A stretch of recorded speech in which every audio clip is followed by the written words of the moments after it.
तो गाइज मैं हूं मेंटर सुनील। अगर आपके बच्चे को भी किसी ने माइल्ड ऑटिज्म, मॉडरेट ऑटिज्म या सीवियर ऑटिज्म डायग्नोस किया है और ये बोला है कि इसको कोई बिहेवियर डिसऑर्डर है, सेंसरी इश्यूज हैं, सेंसरी प्रोसेसिंग डिसऑर्डर है, इस तरह की भारी भरकम स्टेटमेंट्स आपको सुनने को मिली हैं, तो ये चैनल, ये वीडियो और मैं सब कुछ आपके लिए है। आज भी हम लोग आप लोगों के कमेंट्स को लेंगे। आप सवाल पूछते रहिए, कमेंट्स देते रहिए ताकि आपको उनके आंसर्स मिलते रहें और यहाँ वीडियो का कंटेंट बन जाए। तो चलिए चैनल को सब्सक्राइब कीजिए, लाइक कीजिए, शेयर कीजिए, पूरी दुनिया में फैला दीजिए। मुझसे बात करने के लिए 8168790299 मेरा मोबाइल नंबर है। +91 इंडिया का ISD कोड ज़रूर प्रीफिक्स करें अगर आप इंडिया के बाहर से कॉल कर रहे हैं। इंडियन कंसल्टेशन 1000, इंडिया के बाहर से कॉल कर रहे हैं 3000 रुपीज़ अकाउंट ट्रांसफ़र देकर आपको मेरा अपॉइंटमेंट ईजिली मिल जाता है। तो चलिए कमेंट ले लेते हैं बिनीश शाहीन का। Thank you, Binish, for commenting. Hello, sir. Your plans are simple and effective. I consider myself so lucky that I came across with this channel and got connected with you. You, your plans are so simple. I have recently joined the home therapy plan sessions and I am watching improvements. Alhamdulillah. Sir, please ये भी बताएं, as soon as you know there is a problem, either ADHD or autism or ADD, screen तो zero समझ आता है, sugar and junk क्या बिल्कुल zero कर देना चाहिए?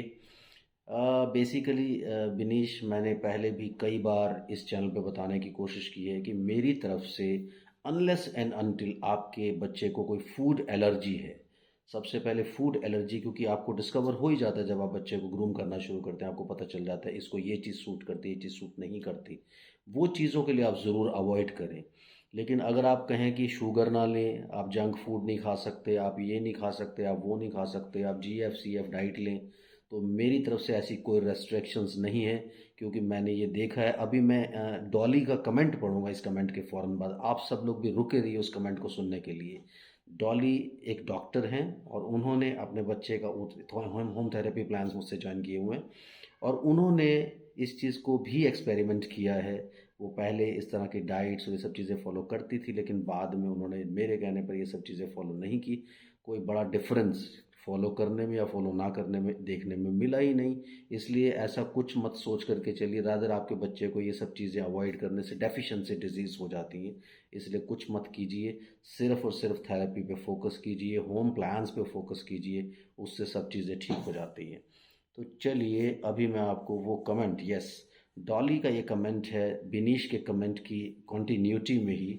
डॉली ने लिखा है, प्लीज़ पेरेंट्स ये माइंड से निकाल दो, ऑटिज़म है तो वो ठीक नहीं हो सकता है। पेरेंट्स को हिम्मत से एंड डेडिकेशन से ही ठीक होगा। अगर आप ही बच्चों को नेगेटिवली देखोगे तो बच्चे सब चीज़ें सेंस कर लेते हैं और वो खुद नेगेटिव हो जाते हैं। स्टॉप थिंकिंग नेगेटिव, ये डॉली ने आप लोगों को मैसेज दिया है, इसलिए आप नेगेटिव मत सोचिए। दूसरा पार्ट, मैंने अपनी डॉटर को सब खिलाया है, मिल्क एट्सेट्रा सब। पहले डॉक्टर्स ने मना किया था, तब लगा क्या करूं, बहुत डिफ़िकल्ट है, लेकिन सर से बात करने के बाद मैंने सब स्टार्ट किया खिलाना, मिल्क, कर्ड, गेहूं की रोटी और बाकी सब अच्छी बुरी चीज़ें सब मैं उसको देती हूँ। उसका डाइजेशन भी इम्प्रूव हो गया है, इम्यूनिटी भी इम्प्रूव हो गई है और वो अदरवाइज भी स्पीच और बिहेवियर वाइज भी काफ़ी इम्प्रूव कर रही है। Thank you Dolly for this beautiful comment. तो यहाँ टेस्टिमनी आपके कमेंट की कंटिन्यूटी में ऑटोमेटिकली आ गया। इसलिए आप लोग जब बात करते हैं डाइट्स की, जब बात करते हैं GF CF की, तो बेसिकली GF CF कुछ मत कीजिए, लेकिन आप ये बात याद रखिए कि अगर आपके बच्चे को फूड एलर्जी है और उसको ग्लूटेन फ्री या कैसीन फ्री डाइट रिकमेंडेड है ड्यू टू एलर्जी, तो ज़रूर आप दीजिए। लेकिन हाइपर एक्टिविटी में और इन सब चीज़ों में मैं जितना मैंने अपनी क्लिनिकल रिसर्च की है या जितना मैं अपने क्लाइंट्स को देखता हूँ, देने में और ना देने में कोई बड़ा डिफरेंस नहीं पड़ता। इसलिए बेटर यही है कि आप ज़रूर सब कुछ खिलाइए, जैसे हम छोटे बच्चों को ग्रूम करते थे बिल्कुल एक नॉर्मल स्टाइल में और सब कुछ दिया करते थे, वैसे आप सब कुछ दीजिए, अवॉइड मत कीजिए। और इसी तरह से कमेंट करते रहिए और चैनल को बहुत ऊंचा लेके जाइए। Thank you very much, bye bye.